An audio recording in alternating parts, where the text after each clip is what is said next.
नमस्कार मित्रांनो, माझे मार्केट आपल्या चॅनलमध्ये तुम्हा सर्वांचे स्वागत आहे. पाहूया उद्या निफ्टी आणि बँक निफ्टी कशा पद्धतीचं कामकाज करणं अपेक्षित आहे. काल आपण काय डिस्कशन केलेलं होतं? काल क्लिअरली डिस्कशन होतं आपलं की एक गॅपडाऊन ओपनिंग आपल्याला अपेक्षित होतं आणि त्याच पद्धतीचं ओपनिंग आपण पाहिलेलं आहे. बरं, त्यावेळेस दोन ते तीन पॉसिबिलिटीज आपण डिस्कशन केलेलं होतं. एक होते 280 320च्या आसपास जर मार्केट मिळते डेफिनेटली बाईंग पोझिशन क्रिएट करणार आहोत. जर त्याच्याही पेक्षा मोठं गॅपअप होतं तर 200च्या जवळ जर, म्हणजे हे 23 आहे, लक्षात घ्या, 23 280 23 300 किंवा 23 200, इथे आपण बाईंगची सिच्युएशन किंवा बाईंगचा जो ट्रेड बनेल तो शोधणार आहोत. मोठं गॅपडाऊन होऊ द्यात आणि त्यानंतर नक्कीच, कारण का हे मी खूप वेळा डिस्कशन केलेलं आहे की कशा पद्धतीने ट्रेड प्लॅन करता. हे झालं एक सिनेरिओ ज्यामध्ये तुम्ही डायरेक्ट बाईंग पोझिशन क्रिएट करू शकत होता. आणि दुसरी महत्त्वाचा किंवा दुसरा सिनेरिओ असा आपण डिस्कस केलेला होता की पहिली कॅन्डल जर ग्रीन बनते या पद्धतीने आणि तिचा जर हाय ब्रेक होतोय, कोणत्याही कंडिशनमध्ये तिचा हाय ब्रेक होतोय, तर आपण एक बाईंग पोझिशन पुन्हा क्रिएट करू शकतो. कॅन्डल मोठी बनती आहे तर 50%चा स्टॉप लॉस असेल आणि कॅन्डल छोटी बनती आहे तर तिच्या लोचा स्टॉप लॉस असेल. हे आपण डिस्कशन केलेलं होतं. आणि मग त्यानंतर जर या पद्धतीचा ट्रेड बनला तर आपण काय डिस्कस केलेलं होतं की लेवलवर तर टार्गेट ठेवू नका. जो काही तुमचा एस एल असेल त्याच्या 1:2 1:3 या पद्धतीने आपण टार्गेट प्लेस करणार आहोत. मी मुद्दामून पुन्हा समजून सांगण्याचा प्रयत्न करतो, कारण का या सिच्युएशन पुढे काही दिवस पुन्हा येऊ शकतात. आणि मग त्यानंतर आपला ट्रेड इथे बनला असेल आणि त्यानंतर एक चांगली अपसाईडची मुवमेंट आपल्याला मिळालेली आहे. बरं, काल दुसरं डिस्कशन होतं. मी सध्या तरी डाऊनसाईडचा ट्रेड साठी तेवढा फेवरेबल नाही आहे, पण मी अगदी याच वेळेस, म्हणजे पहिला हा ट्रेड अगदी परफेक्ट बनलेला होता आणि ही जी शूटिंग स्टार दिसते ना ती बनली त्यावेळेस मी लाईव्ह होतो आणि तेव्हाही सांगितलं होतं क्लिअर कट की आत्ता एक शूटिंग स्टार बनते. ज्यांना ट्रेड प्लॅन करायचे, छोटासा स्टॉप लॉस होतोय, बिंदास करू शकता. मी स्वतः ट्रेड करणार नाही आहे डाऊनसाईडचं. मी का करणार नाही हे सांगतो पुढे, परंतु मी स्वतः केलं तरी 50% 30% क्वांटिटीने करेल, पूर्ण क्वांटिटीने मी करणार नाही. पण इथे ज्यांची कॅपॅसिटी आहे, स्टॉप लॉस छोटा आहे, डाऊनसाईडचा ट्रेड प्लॅन करू शकता. आणि ज्या लेवल आपण काल डिस्कस केलं त्यांना अगदी तिथे येऊनच आपण बंद आहोत 180च्या आसपास. आता उद्या काय करायचं आहे हे लक्षात घ्या. ज्या पद्धतीने मार्केट फॉलो होतोय सगळ्यांना माहिती आहे. ट्रम्प तात्या आहे आणि त्यांचं आता खूप वेळा ऐकून झालं असेल तुमचं की काय होऊ शकतं, टेरिफ वॉर आहे. परत त्यांनी आज सांगितलेलं आहे की इंडियाला थोडंफार भेटू शकतं. पण आपल्यासाठी सगळ्यात महत्त्वाचं आहे IT वरती काय आणि फार्मावरती काय होतं. हे दोन महत्त्वाचे घटक आहेत त्याच्यावरती आपल्याला जास्त इम्पॅक्ट पाहायला मिळू शकतो आपल्या मार्केटवरती त्यांचा.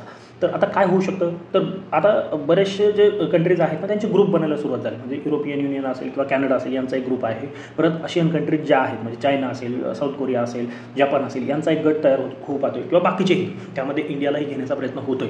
म्हणजे भारत ज्या बाजूने जाईल तिकडे थोडंफार होऊ शकतं फायदा त्या ग्रुपला. तर तो प्रकार सध्याला चालू आहे. मग याच्यामुळे काय होऊ शकतो, इकॉनॉमिक वॉर जे म्हणतो ना आपण, ते सुरू होण्याची शक्यता आहे आणि त्याचा मार्केटवरती इम्पॅक्ट होऊ शकतो. बरं, आता या सगळ्या गोष्टी तुम्हाला ऐकून झाल्या असतील, माहिती असतील. त्याचा इम्पॅक्ट पुढच्या 4-5 दिवसामध्ये आपल्याला समजणार आहे. उद्याही टेरिफ वॉरची फक्त आशंका आहे, कारण का ते संध्याकाळी होणार आहे. उद्याच्या दिवसभराचा त्याच्या कामकाजावरती काही इम्पॅक्ट होणार नाही. पण हा जो सायकोलॉजिकल इम्पॅक्ट आहे ना तो सध्या चालू आहे. आता मी सेलिंग पोझिशन का बनवणार नाही आहे ते सांगतो. मार्केटमध्ये एक चांगली मोठी मुवमेंट झाली आणि एक महत्त्वाची जी लेवल होती 23,800 इथे मार्केटने रिजेक्शन घेतलेलं आहे. थोडं वेळ ट्राय केलं परंतु झालं नाही आणि मार्केट आता पुन्हा खाली आहे. कदाचित अशा वेळेस काय होतं माहिती आहे, एक मोठी मुवमेंट, एक रिट्रेसमेंट. आत्ता जसं इथे ब्रेकडाऊन होतं आहे, म्हणजे ही ट्रेंड लाईन आहे किंवा वरती 23,500 आहे, या दोन्हीही महत्त्वाच्या लेवल ब्रेक झालेल्या आहेत. खूप वेळा अशी परिस्थिती तयार होती की मार्केट इथे सेलरला इन्व्हाइट केलं जातं. म्हणजे आता पोझिशन सेलिंगची पोझिशन बनवा किंवा रिटेलर असतात ना, आता ब्रेकडाऊन झाला आहे महत्त्वाच्या लेवलचा, नवीन सेलर त्यामध्ये एंट्री करतात आणि मार्केट एक शार्प युटर्न इथून घेताना पाहायला मिळतं. म्हणून मी अजून एक दिवस वाट पाहणार आहे. मी अगदी प्रामाणिकपणे सांगतो, मी अजून एक दिवस किंवा 2 दिवस वाट पाहिल कशा पद्धतीचं क्लोजिंग होतं आहे आणि त्यानंतर जर सेल साईडचा ट्रेड बनतो आहे तर मी पूर्ण क्वांटिटीने ट्राय करणार आहे. आता उद्यासाठी पुन्हा मी 30 किंवा 50% क्वांटिटीनेच डाऊन साईडचा ट्रेड प्लॅन करणार आहे, कारण का एकदा ते टेरिफ वॉर वगैरे जे आहे ते संपल्याच्या नंतर क्लिअर डायरेक्शन ट्रेड मी इनिशिएट करणार आहे. बाकी तुम्ही तुमच्या ॲनालिसिसप्रमाणे करू शकता. बरं, ही माहिती आवडत असेल तर नक्की आपल्या चॅनलला सुद्धा सबस्क्राईब करून घ्या आणि व्हिडिओला लाईक करा. बरं, आता उद्या काय करू शकतो, उद्यासाठी अगदी क्लिअर आहे, जास्त काही करण्याची आवश्यकता नाही. 2 लेवल मार्क करायचे आहेत. ही एक लेवल आहे, ती आहे 23,240 250 एक किंवा 230 250 घ्या, 20 पॉईंटचा झोन. आणि डाऊन साईड जी आहे ना ती आहे 23,080. रेंज मोठी वाटेल हे लक्षात घ्या. सध्याला रेंज मोठं बनता येते कारण का मुवमेंटसुद्धा त्याच पद्धतीने होते. म्हणजे इथे पाहिलं तर जवळजवळ 560 चालू हाय आहे आणि जवळजवळ 160 म्हणजे 150 पकडून चाला तर ही 400 पॉईंटची मुवमेंट आपल्याला पाहायला मिळालेली आहे. आणि तेही खूप जास्त वेळात नाही आहे. एक मुवमेंट 10 वाजेपर्यंत ही कंप्लीट झालेली होती अपसाईडची मुवमेंट आणि त्यानंतर ही जी मुवमेंट आहे ना 12 वाजेपर्यंत कंप्लीट झालेली आणि उरलेले जे 3-3.25 तास आहेत ना एका छोट्याशा रेंजमध्ये गेलेले आहेत म्हणून मुवमेंट मोठी होती आहे. तर याच्यामध्ये सध्याला ट्रेड अवॉइड करा. उद्याच्या दिवस याच्यामध्ये जर ओपनिंग होतं आहे तर नक्कीच अवॉइड करण्यासारखी परिस्थिती असणार आहे. मग आता काय करायचं आहे, जर मार्केट फ्लॅट ओपन होतं आहे तर खाली येऊ द्यात. इथे येऊन 23,080ला होऊ शकतं, 23,060 होऊ शकतं, 23,120 होऊ शकतं. रेंज 60 पॉईंटची येते पण लक्षात ठेवा या रेंजमध्ये कुठेतरी येऊन एखादा डबल बॉटम असेल किंवा एखादा बुलिश फॉर्मेशन काही असेल त्याचा ब्रेकआउट येतो आहे तर छोटा मोठा स्टॉप लॉस लावून इथे आपण बाईंगची संधी शोधणार आहोत हे लक्षात घ्यायचं. इथे तुम्ही बाईंग साईडचा ट्रेड इनिशिएट करू शकता. जर ही लेवल ब्रेक झाली तर आपण सेलिंगचा विचार करूयात किंवा लाईव्ह मार्केटमध्ये काय असेल तर मी तिथे अपडेट करेल. कारण का 23,080च्या खाली मग 23,000 आहे, 22,920 आहे आणि 22,800 आहे. या लेवल ओपन होतात. कदाचित उद्या येतील असं नाही पण पुढच्या काही दिवसामध्ये आपल्याला येताना पाहायला मिळू शकतात. जर फ्लॅट ओपन होतं आणि वरती जायला सुरुवात करत आहे तर 23,240 जोपर्यंत ब्रेक होत नाही तोपर्यंत कोणत्याही कंडिशनमध्ये बाईंग साईडचा ट्रेड इनिशिएट करायचा नाही आहे. फक्त इथे एक ज्यांना रेंज प्ले करायची ना त्यांनी लक्षात ठेवा. जर इथे एखादी आजच्यासारखी इथे जशी शूटिंग स्टार बनली आहे तशी एखादी शूटिंग स्टार बनती आहे 230-220च्या आसपास आणि तिचा ब्रेकडाऊन येतो आहे किंवा एखादी इव्हिनिंग स्टार बनती आहे तर तिचा ब्रेकडाऊन येतो आहे ना तर तुम्ही डाऊन साईडचा ट्रेड प्लॅन करा. डबल टॉप असेल काही बेअरिश साईड तर 240-245 इथे एखादा स्टॉप लॉस प्लेस करायचा आहे आणि डाऊन साईडचा ट्रेड प्लॅन करायचा आहे. त्याचं टार्गेट सुरुवातीला या रेंजलाच प्ले करा. म्हणजे 50% जिथे येईल 23,080 आणि 23,240 म्हणजे जवळजवळ 1.25 पॉईंटची रेंज आहे. आपण 150 पॉईंटची पकडा 75 पॉईंटचे 2 भाग करा आणि त्या पद्धतीने तुम्ही ट्रेड तिथे प्लॅन करू शकता. हां जर फ्लॅट ओपन होतं वरती चालायला लागते थोडं वेळ सस्टेन करून जर 240 ब्रेक होते बाईंग साईडचा ट्रेड इनिशिएट करा. तिथे काही घाबरण्याची आवश्यकता नाही. पूर्ण क्वांटिटीने करा. स्टॉप लॉस पण स्ट्रिक्ट असला पाहिजे हे लक्षात ठेवायचं आहे. आणि मग त्याच्यानंतर 240-250च्या नंतर 320 280-320 हे एक टार्गेट आहे, 360 आहे, 420 आहे. या पद्धतीचे टार्गेट आपल्याला पाहायला मिळू शकतं. कदाचित त्याच्यापेक्षाही मोठे होतील हे लक्षात ठेवा.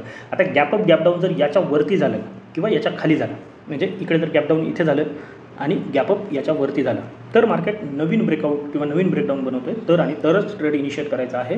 आणि ज्या पद्धतीने डिस्कशन केलेलं आहे तेच टार्गेट आपल्यासाठी ठेवायचं आहे. म्हणजे जर इथे ओपन होतं थोडं सस्टेन करते आणि नवीन काहीतरी ब्रेकडाऊन बनवतो आहे हा तुमचा एसएल ही तुमची एंट्री आणि मग 1:2 1:3 या पद्धतीने मग त्यावेळेस लेवलवरती फोकस करण्यापेक्षा तुम्ही जेवढी रिस्क घेताय त्याच्या अगेन्स्टमध्ये किती रिवॉर्ड मिळतो याच्यावरती फोकस करायचा आहे. निफ्टी असू द्यात, बँक निफ्टी असू द्यात, फिन निफ्टी, मिड कॅप कुठेही किंवा सेन्सेक्सही असं. आता बँक निफ्टीमध्ये एक चांगला ब्रेकडाऊन आता आपण पाहिला. म्हणजे सकाळी सेम झालं जसं काल डिस्कशन केलेलं होतं सेम सिच्युएशन इथे झाली. अपसाईड पुन्हा एक चांगली डाऊनसाईड आणि मग साईडवेज. तर इथे काय आहे जर 50-800 ब्रेक होताना पाहायला मिळते ना तर 50-800च्या खाली एक चांगली जागा मार्केटसाठी किंवा बँक निफ्टीसाठी ओपन होते. 50-400पर्यंत एक डाऊनसाईड आपल्याला पाहायला मिळू शकते. मग जर फ्लॅट किंवा थोडंफार गॅपअप ओपन होऊन 50-800 जर उद्या ब्रेक होतोय ना तर 50-500 50-350 म्हणजे मी राऊंड फिगर 400 सांगितलं पण 50-350च्या टार्गेटसाठी एक सेल साईडचा ट्रेड इनिशिएट करू शकता. आणि दुसरं जर मार्केट फ्लॅटनंतर डायरेक्ट खाली जायला लागते किंवा गॅपडाऊन ओपनिंग होतं आहे आणि 50-400 या लेवलच्या आसपास इथे एखादा डबल बॉटम किंवा कोणतंही बुलिश साईन बनवतं आहे तर इथे तुम्ही बाईंग साईडचा ट्रेड इनिशिएट करू शकता. अपसाईड थोडी दूर आहे 51-400 आहे. सध्या विचार करा 51-400 महत्त्वाची रेंज आहे. मग तुम्हाला जर अपसाईडचा ट्रेड मध्ये कुठेतरी प्लॅन करायचा आहे तर ही जी रेंज आहे 51-100 ते 51-150 या आसपास तुम्ही एक बाईंग साईडचा ट्रेड इनिशिएट करू शकता. जर त्याच्यावरती मार्केट निघतं आहे तर 400पर्यंतच टार्गेट आहे. म्हणजे 200-250 पॉईंटचंच टार्गेट येतं आहे. त्या टार्गेटसाठी प्लॅन करा. हां जर 51-400 कोणत्याही सिच्युएशनमध्ये फ्लॅट गॅपअप कोणत्याही केसमध्ये जर 51-400 ब्रेक झालं तर तुम्ही तुमचा ट्रेड कॅरी फॉरवर्डसुद्धा करू शकता. सध्याला बँकिंग सेक्टर म्हणजे HDFCवरती सुद्धा आज प्रेशर पाहायला मिळालेलं आहे. ॲक्सिस बँक असेल तर तिकडे थोडं एकदा लक्ष राहू द्या. बाकी उद्याचे दिवस शक्यतो शांत राहण्याचा प्रयत्न करा. आज ज्या पद्धतीने मी आज एकच ट्रेड प्लॅन केलेला आहे सकाळी जी मुवमेंट झाली एकच त्याच्यानंतर कोणताही ट्रेड घेतलेला नाही आहे. उद्याचा दिवससुद्धा अगदी संयमाने वाट पहा काय होतं ते होऊ द्या मार्केटमध्ये. एक दिवसाने काही मार्केट बंद होणार नाही आहे आणि ट्रेड जरी केला तरी 50% क्वांटिटी किंवा त्यापेक्षा कमी क्वांटिटीने उद्यासाठी तरी ॲटलिस्ट प्लॅन करा. पुढचे काही दिवस मग आपल्याला एक क्लिअर डायरेक्शन मिळण्याची शक्यता आहे. बाकी जर काही आवडलं असेल किंवा काही सांगायचं असेल तर कमेंटमध्ये नक्की कळवा आणि आपल्या चॅनलला सबस्क्राईब करून घ्या. तर आजच्यासाठी एवढंच. धन्यवाद. जय हिंद, जय महाराष्ट्र. Keep trading.